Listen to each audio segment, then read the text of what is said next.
Here are my top five Eastern Conference teams going into next year. Number five, I got the Orlando Magic. Now, this might be low to some of y'all, but I'm not as high on them as y'all are. I mean, I like the Desmond Bain signing or trade, but I still think they're a notch below the four teams. I still want them to get a real point guard. Um, it's a big year for Paolo. He just got an extension. There's some circles, NBA circles, talking about whether he's overrated or properly rated. I think right now he's slightly overrated. I don't think he's a top 20 player like a lot of people think, but he will get there in the future. Right now, I just don't think he's there yet. So this is a big year for him. They're a good team. They're a good team. I can see them being higher on this list at the end of the season, but right now, my prediction, I got them at number five. At number four, I got the Atlanta Hawks. This is my sleeper team right here. This is a big year for Trey, man. If Trey's a superstar like Hawks fans think he is, then there's no reason why the Hawks shouldn't be a top four team in the East, barring injuries, of course. I like the KP signing. I like their wings. I like the Nas signing too. They're gonna be a pest defensively. It's all lined up there for Trey, man. Health withstanding, KP had a up and down year last year, but if KP's healthy, I think they'll be a top four team in the East. I think they'll host a first round playoff series for sure. At number three, I got the Milwaukee Bucks. This is gonna be high for a lot of people. I know. I don't even like the Miles Turner signing that much. I think he's overrated. It's the reason why the Pacers want to get rid of him. Yes, they didn't want to pay the tax, but I also think if he was a little bit better in the finals, they would have paid that. They would have paid that, even with the Halliburton injury. Um, this is just a Giannis pick, man. I have the utmost confidence in Giannis. I think he's going to be the MVP this year, and I think they're going to finish top three in the East. Giannis is the second or third best player in the NBA to me.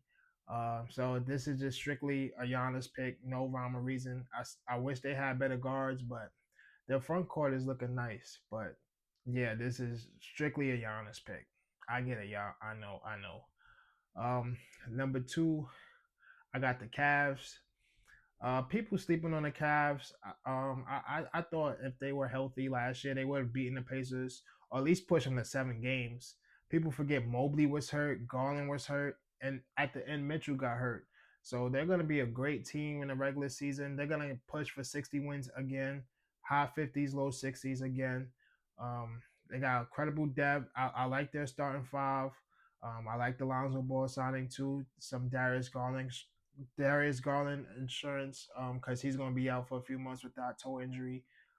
Um, yeah, I just really like their team. I definitely have them in the Eastern Conference Finals going into next year for sure. And at my number one spot, y'all know who I'm going with, man. The Knicks. The Knicks are the number one team in the East. I'm not being biased. I got the Knicks and the Cavs in the Eastern Conference Finals. I think the Knicks overachieved last year. I think they could be even better on offense. I still want to see Cat at the five. I think we need to win on offense rather than defense because we're not going to be a great defensive team with Cat and Brunson out there. I don't see how they're going to be a great defensive team. I'm kind of indifferent about Mike Brown. He's a good coach. I wanted to see us get a younger guy, but I still think the Knicks are going to be pretty good. The East is wide open for them. They know each other now. They played for a year already. I like their signings. Jordan Clarkson's okay. Microwave score off the bench. Yabusele, he dunked on LeBron, so that's something. But other than that, I think he's a good player. He's a great seventh man off the bench. We need one of our young guys to develop this year. That's one of my number one goals for the Knicks this year. I need either Kolik or Daddy to become a viable option come playoff time because I think they're really going to need them this season. We got a little bit of health luck last year. I know Jalen Brunson missed about a month with the ankle injury, but everyone else was relatively healthy. So if we could develop our bench a little bit more, there's no reason why we can't be number one in the Eastern Conference, pushing for 60 wins. What do y'all think about my list? Let me know in the comments.